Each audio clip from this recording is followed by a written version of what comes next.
Okay, so we are going to look at topic number 3. We are going to look at topic number 3, that is cost estimation.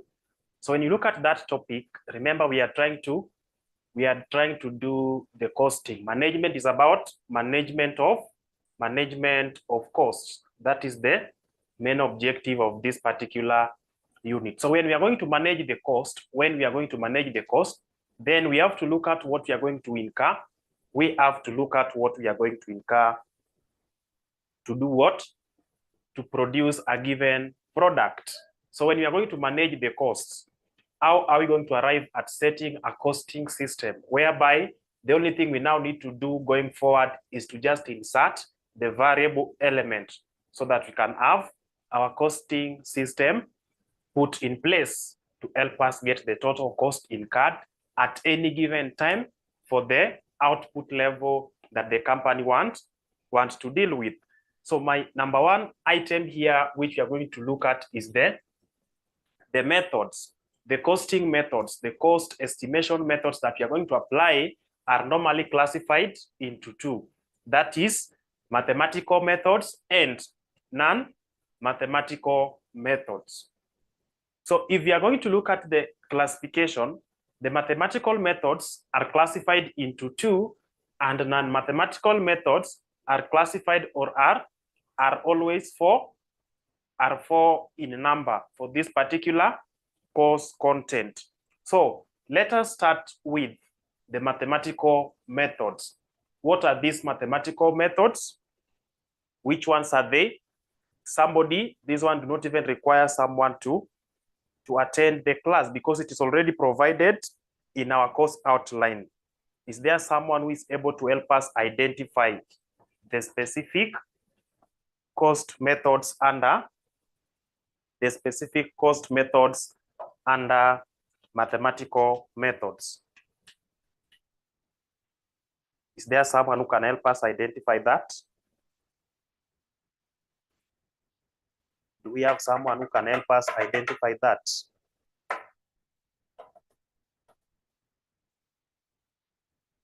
Yes, somebody?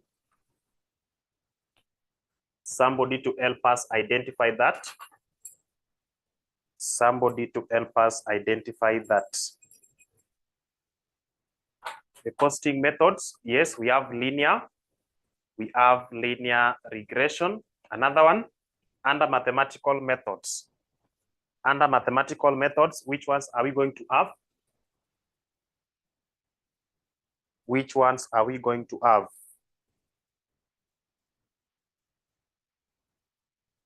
Another method under mathematical method.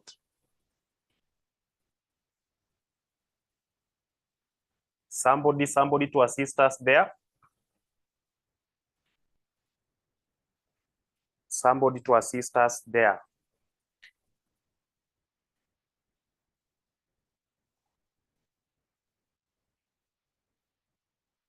Number 2, or what you can do, just mention all of them, then we are going to classify them into mathematical and non-mathematical method. Can someone help us now in that area?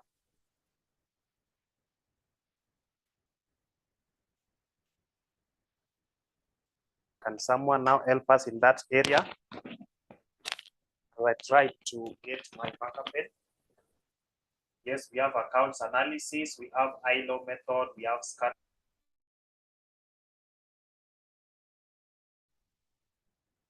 Okay, so let's now classify them. Mathematical methods and non-mathematical methods. Let's now classify them there. Let's now classify them there. One of the non-mathematical methods which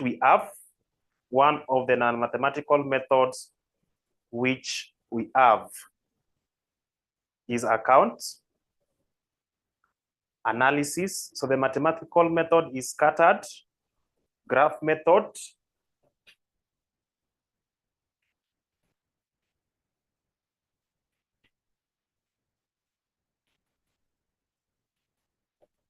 Then number 2, we have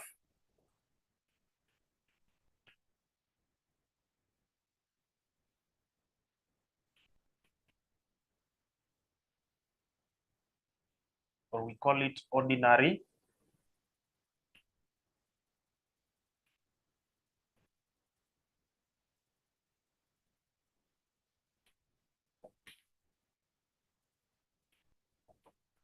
Then here, this is where we have accounts.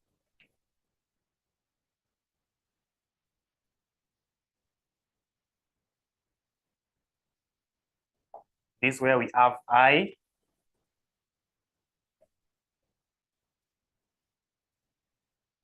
This is where we have engineering.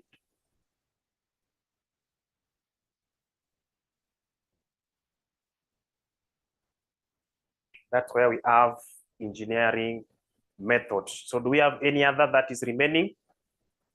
Do we have any other method that is remaining there? Do we have any other that is remaining there? So as you do your studies in this particular topic, don't forget about this. Don't forget about this. Don't forget about this. Don't forget about this, and also don't forget about that. So you'll find that all of them are very important to us, but what you need to know under engineering, you basically need to know what the method is,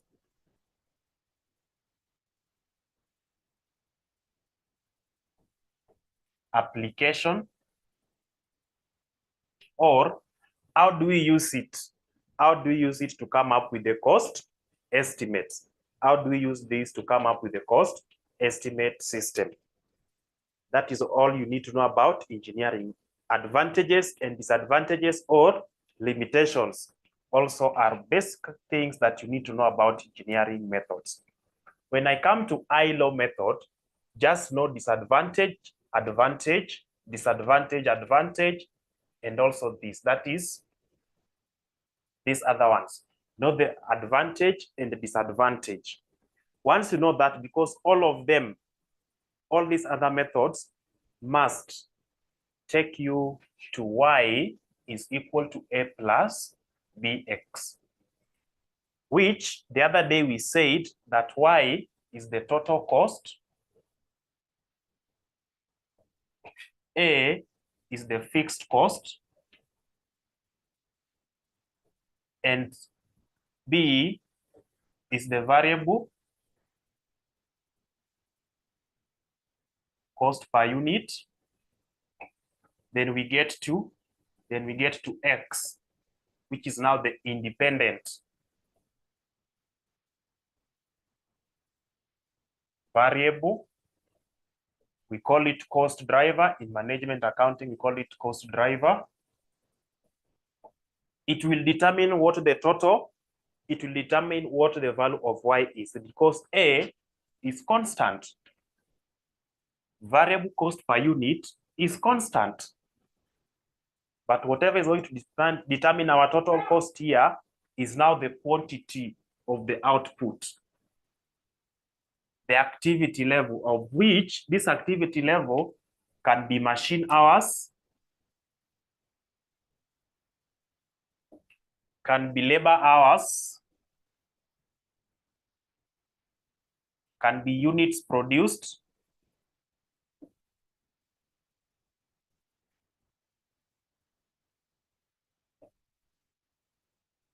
it can be advertising expenses,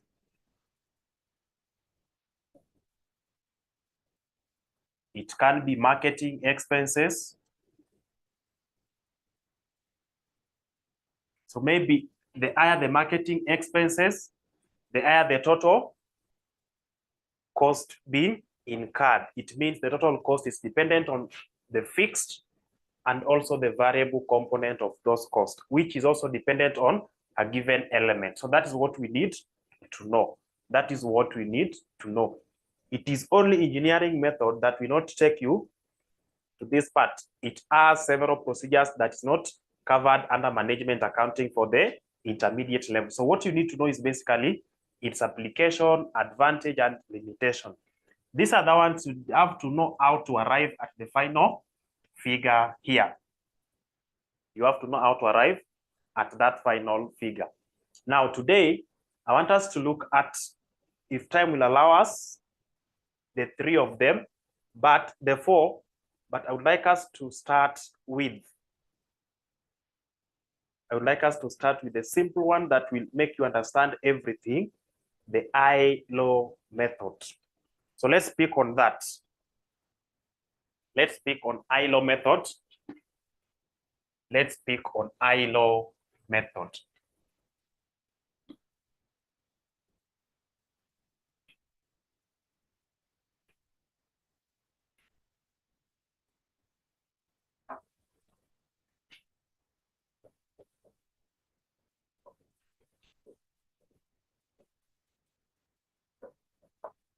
At the end of it, you have to get or arrive at this. That is what you'll be arriving at. So what we also need to know, as I've mentioned, that y is the total cost, or it is the dependent variable. We have a constant or the coefficients here, a and b. Then x is now the cost driver. It is the independent variable. So when you are dealing with this kind of data set, you'll be given the items here in 2 columns, which you can refer to. Let's say we just look at the past papers there. If I can get any data set to show you that, it will be okay if I get any data set representing the same. Maybe you can access the past papers. So let me just have September 2021.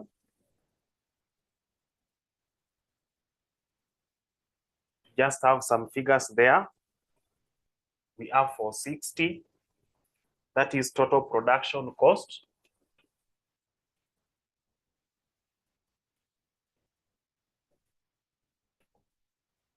And then we have level of activity.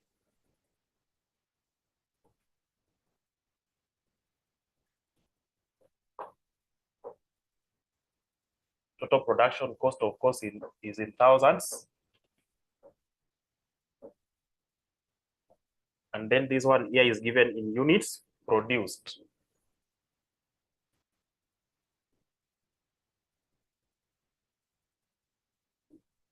So that is what we have there. Of course, there are only those 2 columns. So the first one is 460 against 30. We have 300 against 22. We have 480 against 33. We have 550 against 39. We have 570 against 41. We have 310 against 24. We have 410 against 29. Then we have 455 against 32. Then we have, so let me just modify this to meet my interests.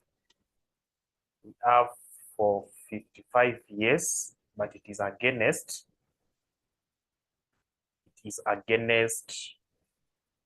53. Let's just have something of that kind. That is what is given.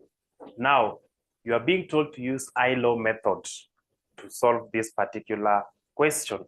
You're being told to use ILO method to help us come up with a cost function. So if that is given, if that kind of information is given, you first of all have to convert the titles, the column titles here, to either Y or X. We have to convert them to either Y or X. So can someone help us identify?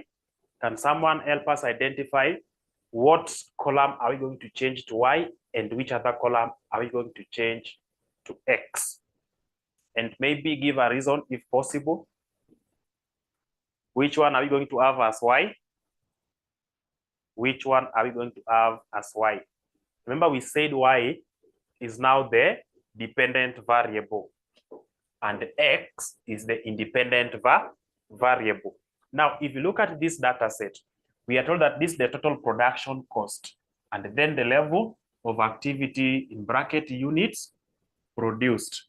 So between total production cost and activity level or units produced, what are we going to have as the determinant of each other? Do I use the total production cost to get units produced, or I use units produced to arrive at the total production cost? What are we going to have as y? Let's pick it from that point. What will be our y? What will be our y? Somebody to guide us. What will be our y? What will be our y?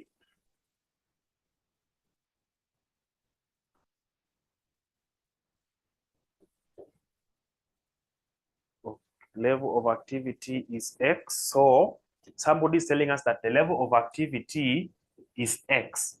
For us to arrive at the total production cost, we take the fixed costs plus the variable cost per unit, which is B. Then we multiply by x. X is the activity level. Our total production cost is dependent on the units that we are going to produce to give us the total variable cost. Then we now add to the total fixed cost, or the total fixed. So the total costs will be total fixed cost plus total variable cost. Total variable cost. That is what we have there. So once you've known that, there's no need of again returning these titles. So we now know very well that you only have two. We have y and we have y and x. So that is it. Now, when you're going to deal with this particular question, using which method? ILO method. We are going to consider the combination of the highest value and the lowest value, starting or considering the values of x, not values of y. We are considering the values of x, not values of y. For example, if I want to get the combination of the highest value, which one are we going to pick? Because we are going to apply ILO method. So let's have the first coordinate. The first coordinate should be of the highest value. Can someone tell us the combination? And remember, when you're going to give the coordinates, we normally start with x, comma, y. It is x, comma, y. So can someone give us an int? The combination of the highest value. Let's call it coordinate t. What will that coordinate be? 53. So we are having 53 as the combination of the highest value. That is 53, 4, 55. 53, 4, 55. Okay. Can someone give us the combination of the lowest value? Combination of the lowest value? Combination of the lowest value. Which one are we going to have? Combination of the lowest value. Combination of the lowest value.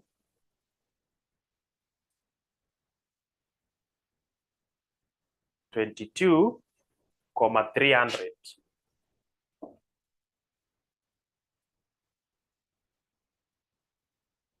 So that is the set, that is set A of somebody who has started considering this highest and lowest value using starting from the x side. Another person will say, Okay, this is why.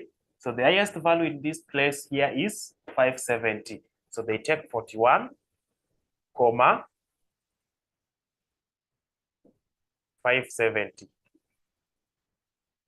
They call it T, that is the highest. They take their lowest, look for the lowest value here, get it as 300, so it will be the same, 22, 300. So group A will take this to work out and get their cost function, which is y equal to a plus bx. Team B will also use this to calculate their y equal to a plus bx. So as we now move forward, this one here is wrong. We consider the highest and the lowest value using the cost driver. Call this X or cost driver. It is independent. It directs, it tells us what the cost or the total cost will be. The fixed cost does not change. The only thing that changes the cost is the variable cost component, which is this X here. That X is what changes. So you have to identify them, first of all, to do away with the name of the titles, which we've done. From there, once we've known that, if you're going to apply the I-law method, then we now move to this side of X and look for the highest value and the lowest value. Even if our highest value here with whatever is this side do not correspond to the highest value in column Y, still we just consider the highest value of X.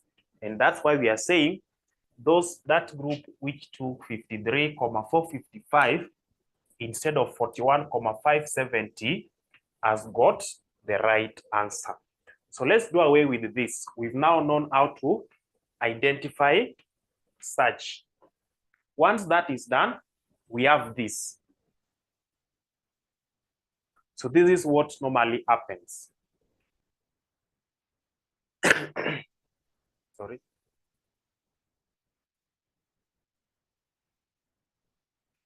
You can be having a graph or a chart here. So here we have the production cost. Then here we have unit produced. Then you do your plotting. So you've done the plotting.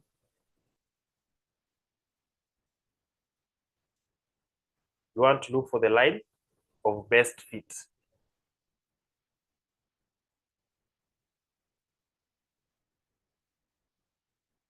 Then you say this one here appears to be the line of best fit. So the total production cost against units produced is this one here. That is the curve, which is equal to y equal to a plus bx. This is what we are looking for, this unknown. So how do we normally get the items of that particular curve? We apply now the gradient. We have to do the formula of getting the slope. And the slope of this particular curve, that is dy. Then we have dx, will give us the gradient or the slope of that curve. And what is that slope? It is this value here. The slope of our curve is the value of b. Then, how do we get the value of a? At point A, we have not produced anything. It is fixed. We have not produced anything. And if you've not produced anything, the units produced is going to be 0. Even if this value of B is 20,000 times 0 will be 0. So when production cost, total production cost is equal to the total fixed cost, at that particular point, we've not produced anything. And what is that particular point? It is here. This is the point of getting the value of A. This is the point of getting the value of A. How do we call this particular point? When it is going to cross the y-axis, when it crosses the y-axis, the point at which it crosses the y-axis, the point at which it crosses the y-axis, the point at which it crosses the y-axis is what we call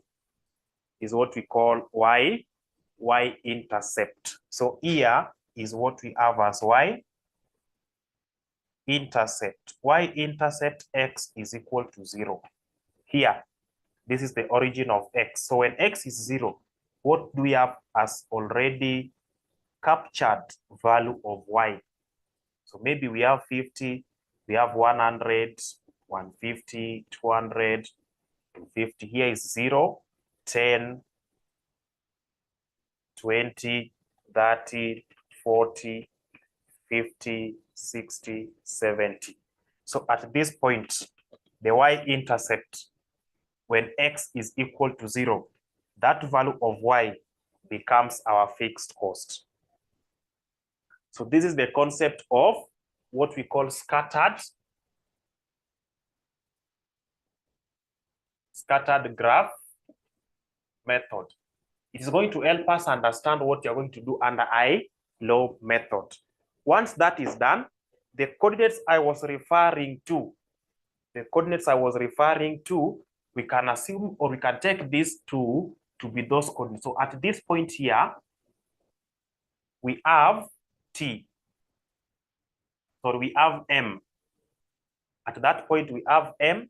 And at this point here, we have T. So those are the two coordinates we were referring to. And we've said for us to get the slope of this particular curve, which we said is the value of B, it is dy dx, change in y divided by change in x. How do we get change in y? The highest value of y at this point here, remember T is 53,455. M is 22,300. So we want to get change in y. Change in y is the highest value of y here minus the lowest value of y, which is going to be 455 minus 300. We divide by change in x, which is 53 minus 22.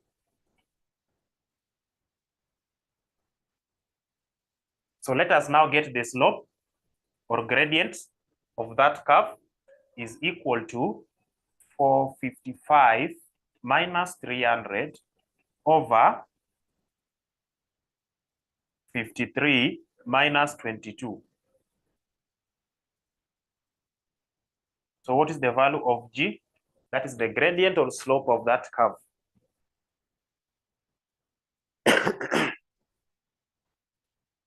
And remember, our gradient or the slope of the curve is the value of B. It is the value of B. It is B. It is B. So somebody to get us the value of B. Somebody to get us the value of B.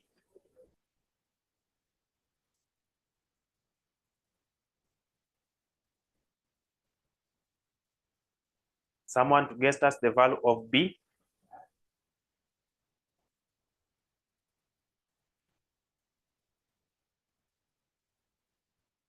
Someone to get us the value of B.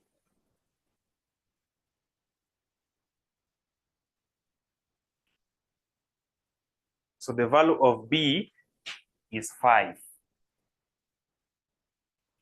The value of B is equivalent to 5. Now, I just want us to do it somewhere here. If the value of B is 5, are we able to get X? Are we able to get A? That is what we are looking for. We have to arrive at a function of this nature. Now, we take any pair of the coordinates which we got here, either the highest or the lowest, any of them. So let's say we've decided to pick this pair of M, which is 22,300. That is the coordinate we've decided to pick. And our function says y is equal to a plus bx. What is y? Total cost. This is the value of y, 300, is equal to a, which we do not know, plus b. Do we have the value of b? We have calculated it here. It is 5 multiplied by x. What is our x in this particular coordinate where we got the 300? It is 22. So we multiply by 22. It means for us to get the value of a, we will say a is equal to 300. This one is plus. If it crosses the equal sign, it will be minus into 5 by 22.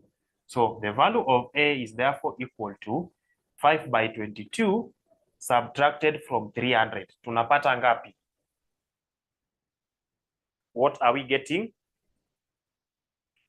What are we getting?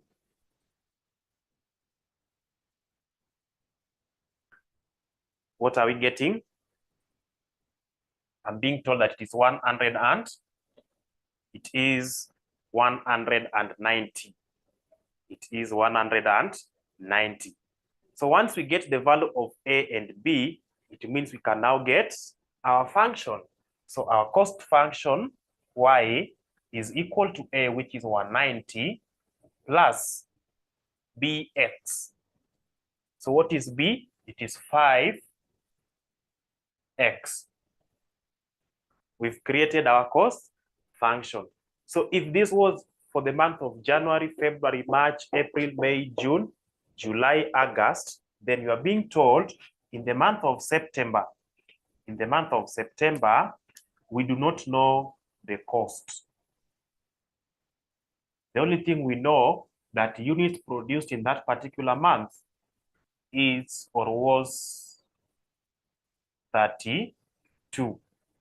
Are you able to give these people the total production cost? Now that we've created cost estimate function, are we able to use our created cost estimate function to arrive at the total production cost? The only thing they have given us is the units produced. For us to get the total cost, that is y, we are going to have the fixed cost, which do not depend on any unit produced, plus the variable cost per unit, which is 5, I multiply by the unit produced in that particular month, which is 32. So I take 5 by 32, I add it to the fixed cost. What will be my total production cost for the month of September? What will be my total production cost for the month of September? 350. If I'm told that in the month of October,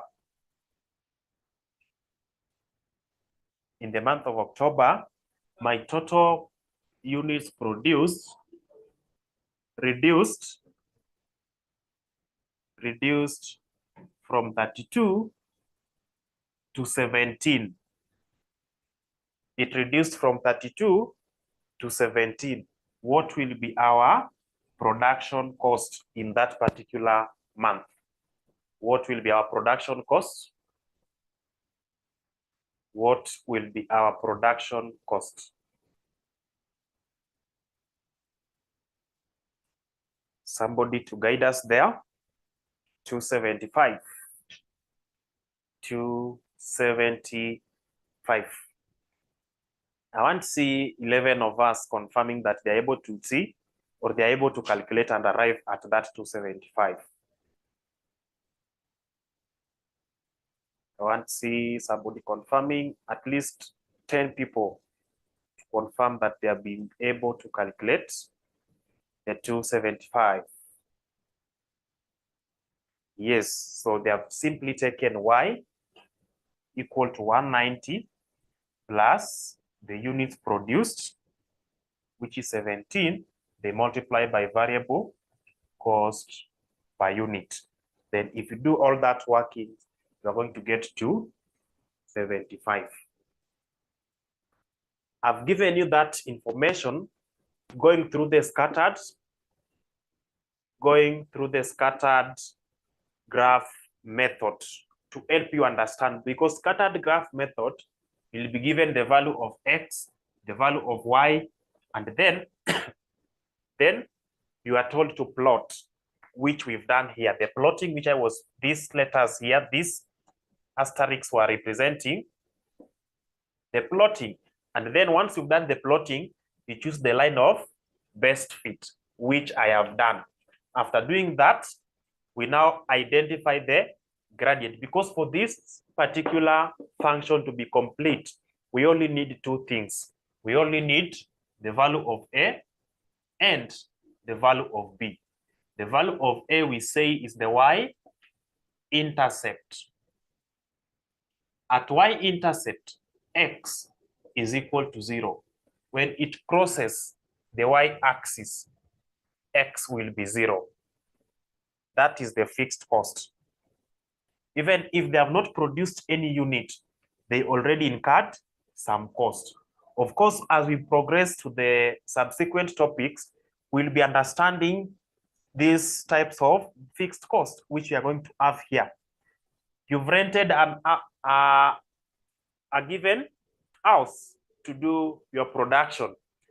In this particular space, you're going to pay rent on monthly basis. So that rent which you are paying, whether you've produced 0 unit, the rent amount is fixed. Whether you've sold 0 units, the rent amount is still fixed. So this is the fixed component you are talking about. You've employed people that you are paying on monthly basis. If they manage to sell 2 units, you pay them their full salary. If they sell 1,000 units in that particular month, you pay them their full salary. It is fixed by contract. You are not going to change it. So it is upon you to maximize the units of output, to maximize the units sold, so that you are able to recover the fixed cost. So that fixed cost which we are talking about is what we have in this space. Even if I've produced 0, it is still there. Even if I sell 50, it will still be there. It is already incurred. It is only this portion that is being added, that is dependent on the units of output. So it means we are tackling 2 things here, the ILO method and the scattered graph method at the same time. Why are we doing that? Because the ILO method also applies the same concept of the gradient and the slope. So let's forget about the scattered, but I maintain this.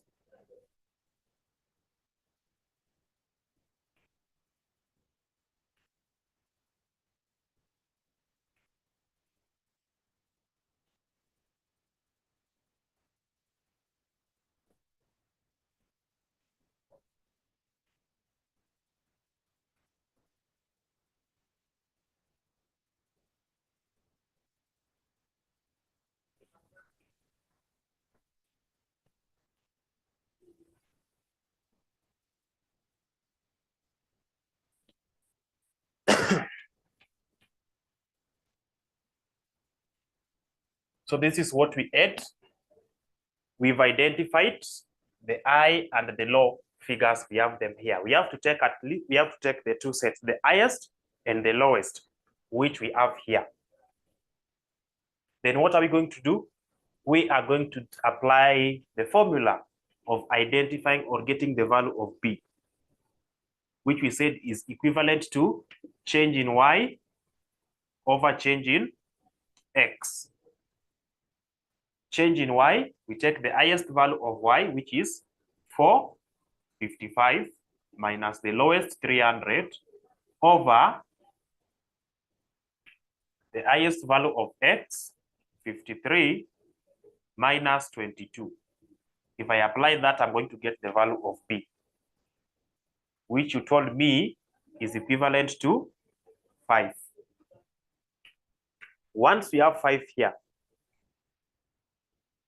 we come to our question. Y is equal to a plus bx.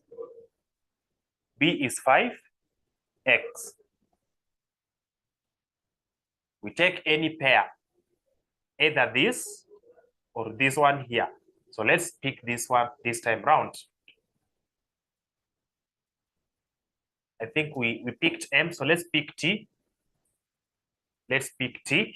So Y here for T is 455.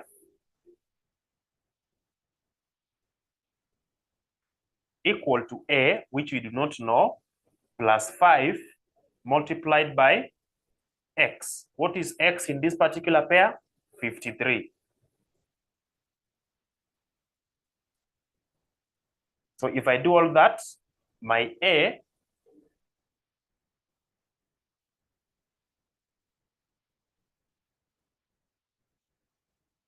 minus 5 by 53. So what will I have? 5 by 53? 5 by 53, somebody?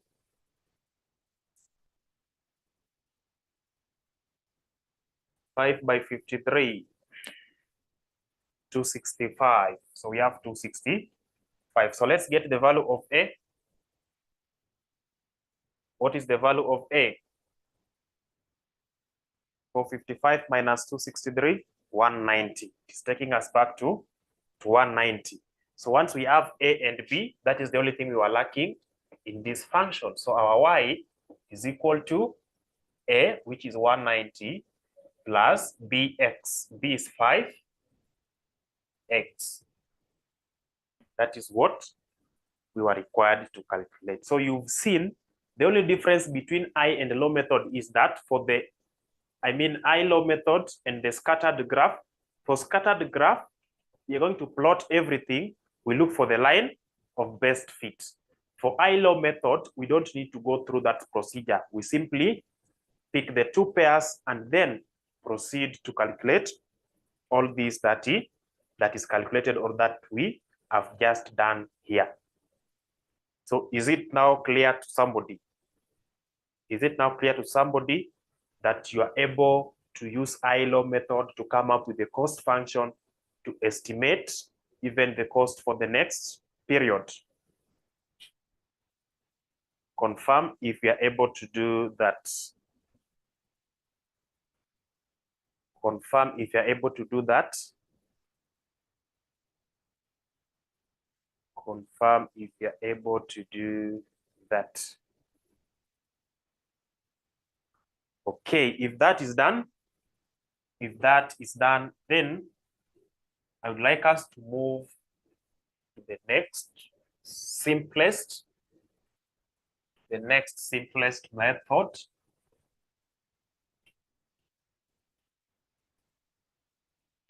Let us move to the next simplest method, which is called accounts.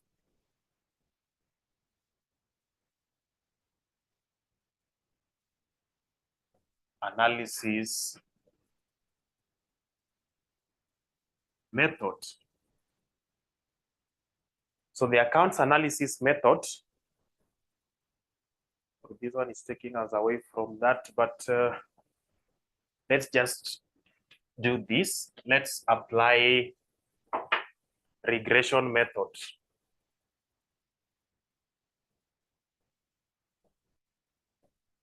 Regression method,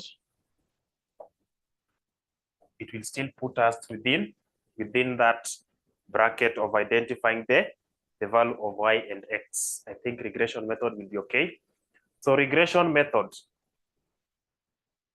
linear regression method, we can call it linear,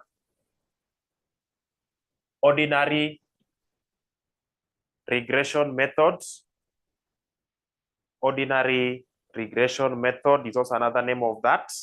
Ordinary least square method, simple regression. So we can even call it ordinary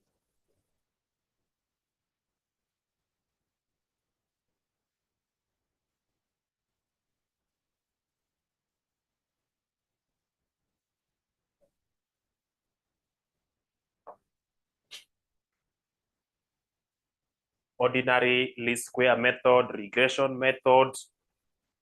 So in exams or maybe in class, we've learned about linear regression method. In exams, the examiner is telling you, use ordinary least square method to come up with cost estimate function. So you'll be wondering which method is this? From which topic are they testing this question? So you have to know the other name, which I will try as much as possible to give you all other names if we will be covering such particular or such concepts, because we have to be very keen. The examiner knows very well that you only cram what has been indicated or what has been taught in class. Are you able to go ahead and even read the other name? So that is what they look for, to ensure that you get confused. But I will assist you as much as I can. So for the regression method, we have to know two things. We have to identify X and Y. Very important. We have to identify X and Y, whereby X remains to be the independent variable and Y remains to be the dependent variable. The final output of this particular method remains to be Y equal to A plus B X. That is the final output of this method. Y equal to A plus BX. Once we've known the final output, what is the second step? This particular method here is to be calculated on a very simple ground. It is supposed to be calculated on a very simple ground. It is to be calculated on a very simple ground. So what we basically need to know, is the first function here is summation of Y. Summation of Y is equal to NA plus B summation of X. Then summation of XY is equal to A summation of X plus B summation of X squared. We only need to know these two.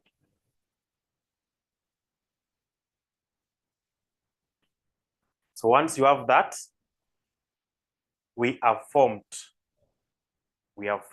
a function which is now going to be solved using several methods. Remember, if you did QA, or if you did management accounting, you can recall the methods of solving simultaneous equations. 1, using elimination method.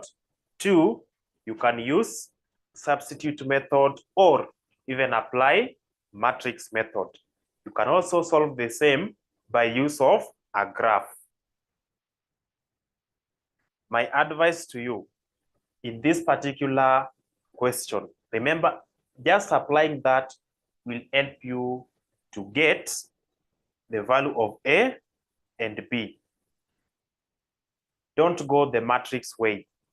Of course, you'll get the answer, but our main interest here will be to save on time and have sufficient time to do everything. Let us not go the matrix way. Let us use the substitution or elimination method. Substitution or elimination method will help you to solve this within the shortest time possible.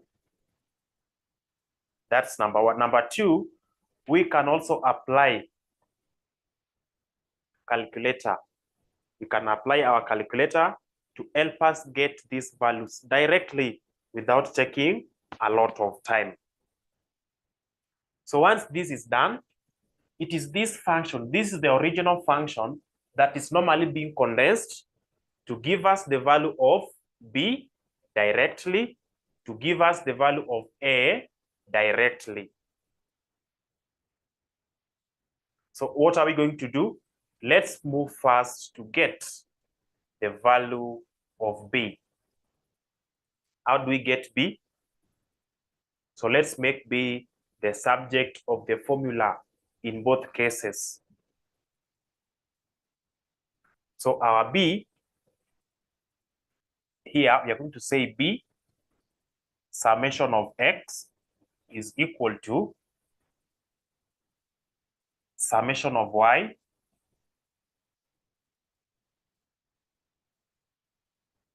minus NA.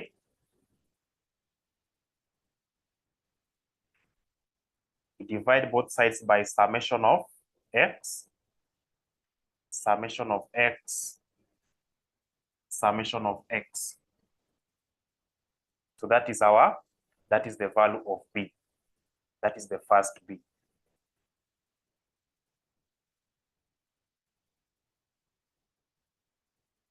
Then we have summation of X.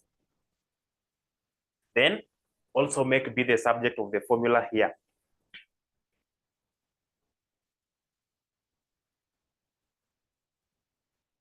Summation of XY minus A, summation of X minus A summation of X. Then we divide by summation of X squared.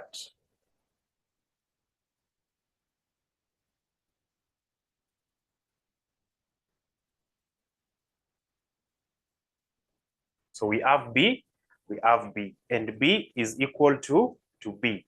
So it means summation of Y minus NA divided by summation of X is equal to summation of XY minus A summation of X divided by summation of X squared. So when we now bring this summation of Y minus NA, we have summation of X squared is equal to summation of X into summation of XY minus A summation of X. That is what we have. So if you look at it, you will be able to see we've eliminated B. We now remain with A, which we are looking for in these particular functions. So let's make A. Let's divide this and make A to B together. So we are going to have summation of X squared summation of Y minus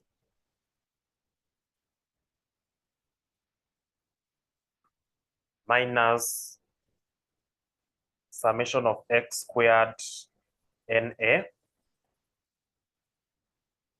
is equal to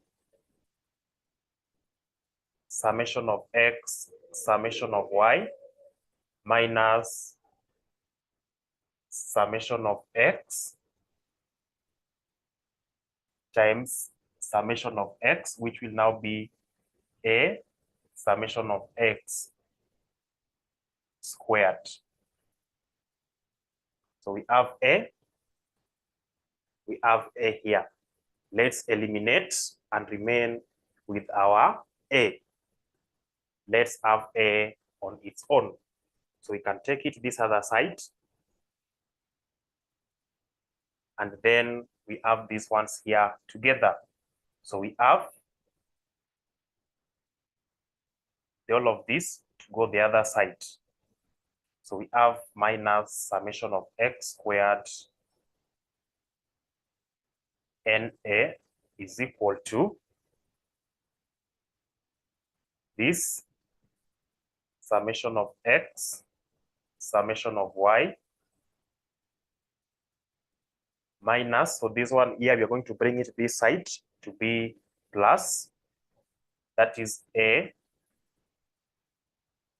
summation of x squared. Then this one is brought this other side. Then we have this one here that is being transferred to the other side. Then we have this portion here. We have this portion here, which is a positive. Which one are we taking? This one here. So plus summation of x squared summation of y. That is what we have. That is what we have. Then we are now going to divide to get our A. So A into bracket summation of x squared minus n summation of x squared. That is what we have, which we're supposed to take to this side. So summation of x squared minus n summation of x squared. So that is what we have there. What is the value of A? What is the value of A? What is the value of A? So we now have this taken away. We now look for the items that will cancel out. So here we have summation of x squared. It is a negative and also a negative here. So you'll be able to see this one here being eliminated. The negative is eliminated. And then we have summation of x, summation of y, minus summation of y. Then we divide by summation of x squared. What is this? It is summation of x and then summation of x. So this one here eliminates this. So what are we remaining with? Summation of y minus summation of y divide by summation of x minus n. That is what we have there. That is what we have there. Now, if we look at it, that is if we go the B way, that is what we have as the value of A. Sorry. If we now go the A way, we want to eliminate A. We want to get A first. What are we going to do? What are we going to do? So we simply come to this part here. Our A or NA is equal to summation of y. This one crosses the sign to be minus B summation of x minus B summation of x. For us to get A alone, we divide both sides by n. We divide both sides by n. So the another formula of arriving at A. This one here is without using B. We have eliminated B. This other one here needs us to calculate B first. So as you can see, we've now simplified A to basically mean summation of Y minus B summation of X over N. Then how do we calculate B now? B is equal to N summation of N summation of X minus summation of X summation of Y minus summation of X, Y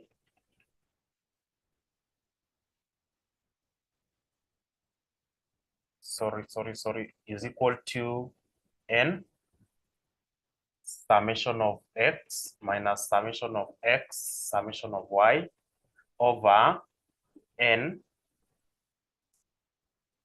summation of X squared minus summation of X, close the bracket, and square. That is what you are required to have there. Summation of XY. Sorry, that is what we have there. So in all this procedure, what was being done here is basically trying to modify this to help you calculate B directly, to help you calculate A directly. If you cannot do that directly, then this one here is the simplest method. So you can forget everything. You are allowed to forget everything in this particular formula, but don't forget these two things. Don't forget these two things here. So if you see me eliminating something, that means they are not, you are allowed to forget them. We are allowed to forget all that. We are allowed to forget all that, including this one. You are allowed to forget.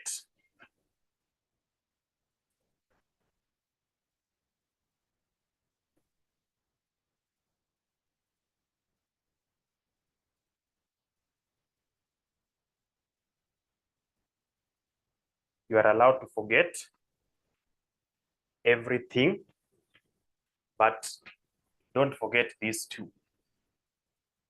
If these two are well taken care of, that's good. Then if you are conversant with this, then just have this one here in place, because once you know this, you'll be able to get A directly. Once you know this, you'll be able to get B directly. But as you can see, B is already here. So you cannot get A before you get B. But you can calculate B before arriving at A. That's number one. Number two, there's a very big difference between X squared and this X bracket squared. Are we together? This X squared is the items in column X.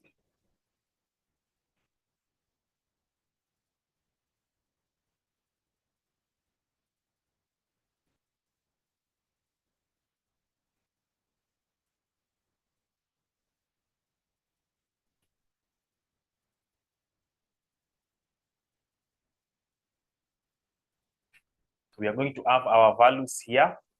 Let's say 4, 3, 7, 9, 2, 3, 1, 5. So X squared will be this one here, 4, 9, 1, 25. XY will be 8, 9, 7, 45. Then down here, we now get the summation. So here is summation of Y, summation of X, summation of X squared, summation of X, Y. That is it. So in our formula, I want us to insert them into these formulas and see. This n, somebody is wondering, why are you not even talking about n? N is the number of observations. At this point, how many entries do I have? If I could have been given this one here to represent month, here is January, February, March, April. So how many months? I collected data for this particular month. How many months did I use in this particular data set? There are 4. So that 4 is the value of n. It is the number of observations. If I have 12 months, that is it.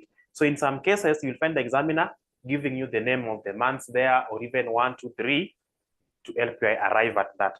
But then some also knows very well, I want to punish these people. I want to see if they're able to master what we've been talking about. So they basically forget about it and wait for you to see if you have been able to identify that n is basically the number of observations, which is 4 in this particular illustration.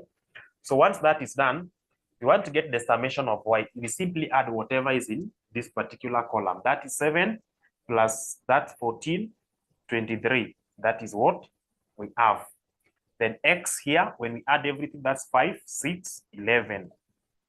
Here 13 plus this will be 38, 39. Then if we add everything here, it will be 52, 61, 69. Confirm if those figures are correct. Before we proceed, confirm if those figures are correct. Confirm if those figures are correct. Okay, so let's now proceed. Let's get B. Let's extract B from that particular question or that data set. So our B is equivalent to n, which is 4. We multiply by summation of xy. Summation of xy is what we have in this particular column. That is 69. Then minus summation of x, summation of y. It means we are going to take summation of x, we multiply by summation of y. So that is 11 times 23. What we get up there, we divide by. So the whole of this, the whole of that will be divided by n, which is 4, multiplied by summation of x squared. We now come to this column of x squared. The total is 39. We multiply by 4. Then minus summation of x squared. And this is the x squared we are referring to. They are taking this summation of x and squaring that particular value. So you take 11 squared or 11 times 11. So you've now seen the difference between x squared and x bracket squared. Because if you don't get that as from today, you may end up missing all these marks all the way to your paper. So once that is done, we'll be able to extract B, which I expect somebody to just throw it there. The value of B. The value of B, somebody to throw to us the value of B there. Somebody to throw to us the value of B.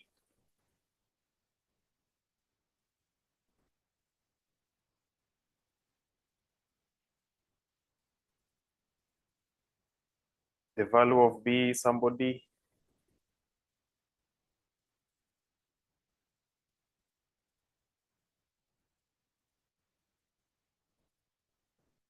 The value of B. You people are letting me down and you have calculators. The value of B.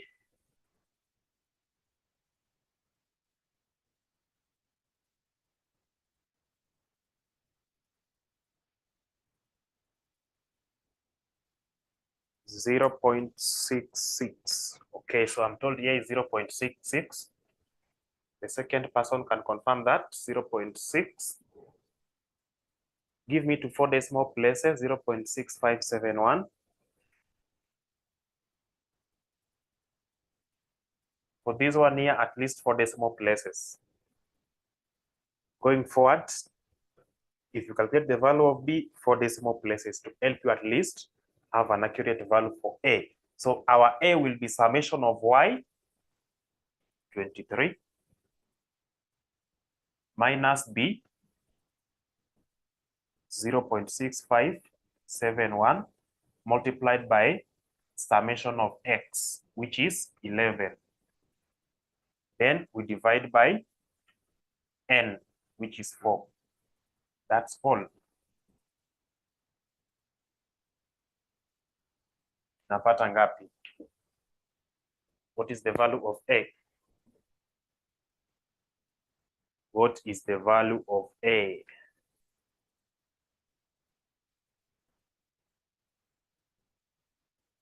Value of A.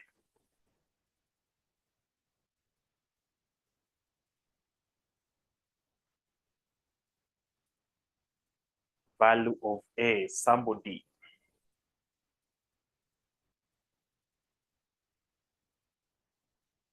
Value of A inatushinda hapa. The way you have the value of B, multiply by 11 times -1, add this, divide by 4. Simple. 3.9428. So once we have the value of A, we can now go ahead and get our cost function. Y is equal to A, which is 3.9428 plus B, X. Our B is here, 0.6571 X. That's the function. So if you are told to estimate the total cost that will be incurred in the month of May, if the value of X here is 7, you simply come here and replace X by 7 to get the value of Y. That's all. Now, that is when we apply the simplified, this one here, which we've said, if you don't understand this simplified, you will try to cram it, but you are not able to do it perfectly. But this one here is simple and you've understood what it represents. Don't worry. Don't worry. We simply come here. We simply come here and say, because this is what we understand, summation of Y is 23. Summation of Y is 23 is equal to NA. Our N is 4, but A we do not have. So we have 4A plus BX. B, summation of X, which is 11B. Then come to this other side, summation of XY. Summation of XY, there we have 69, is equal to AX.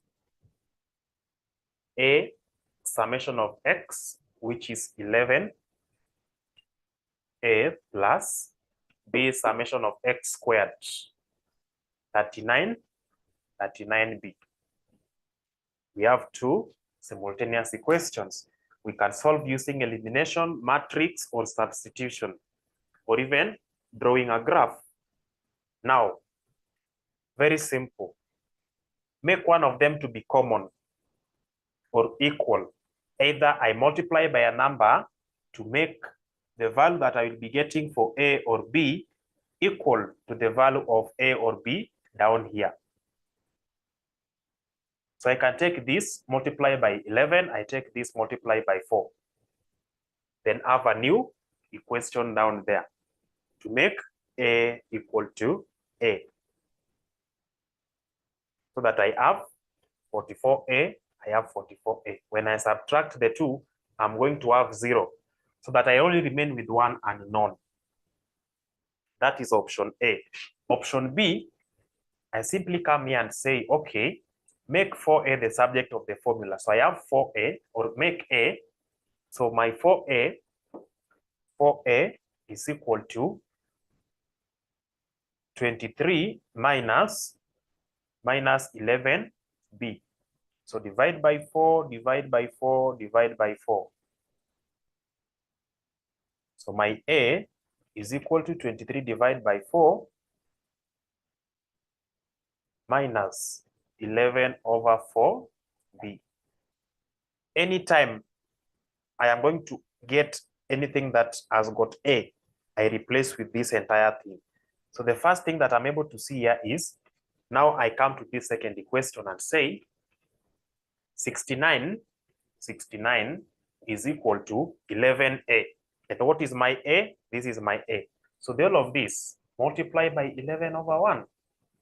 The whole of that multiply by 11 over 1. So 23 by 11 itakuwa ngapi? 23 by 11, 23 by 11, somebody.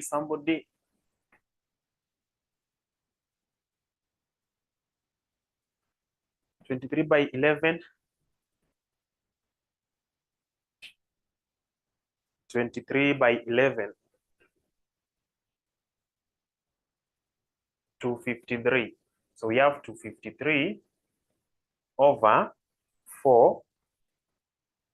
Then minus 11 by 11, 121 over 4. But what is the value next to it? B. Then plus 39b. That's all. I've eliminated A. I now only have one unknown. So I collect like terms together. These ones here goes together. This one crosses equal sign to be minus. So 69 minus 253 over 4 is equivalent to minus 121 over 4 B plus 39 B. Hizi zote tukideal nazo tunapata ngapi? Somebody not to let us down. Somebody not to let us down. Tunapata ngapi? Tunapata ngapi? What are we getting? The first simple thing here is to just take 253.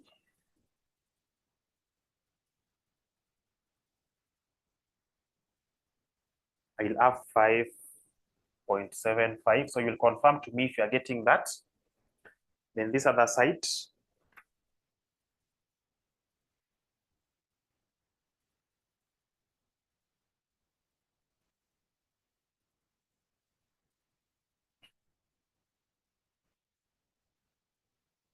I have 8.75b. So just divide by 8.75, 8.75. The value of b is equal to 5.75 divided by 8.75. To 4 decimal places, 0.6571. That's what I am getting. Okay. Back to your questions which you end up here. Either this or this. Just pick one of them.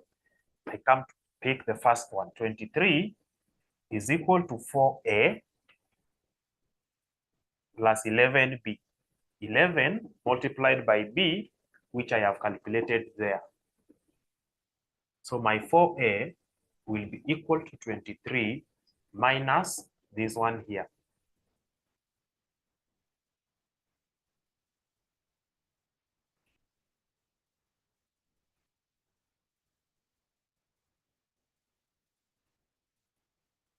So my 4a is equivalent to, my 4a is equivalent to 15.7714. When I divide both sides by 4, I'm getting a as 3.9429. hiyo kitu iko sawa? Si hiyo kitu iko sawa? Confirm that. So you are able to see that this one here is just as a result of rounding off, but we are able to see that we are arriving at the same answer. We are arriving at the same answer. As you can see, our A here is 3.9428. This one here is just a difference of 1 due to rounding off, which has been affected by the dependent value of B here. So it means our function will be y is equal to A, which is 3.9429 plus 0.6571 x. That is it. So what I will do, I will share with you the settings in the group there. You try calculating them by yourself. See if you're able to identify x and y. You're able to follow this, draw it down there. You're able to apply this or the simplified one there. Calculate everything. So what you need to do in those settings, you are going to see those papers there already. Just identify, come up with the function y is equal to a plus bx. Make this function in all those questions. And then when we meet tomorrow, I will now go ahead and give you what is there. And then we move to accounts analysis method. So I believe that's enough for today. That's enough for today. Thanks for your time. Have a blessed night and let's meet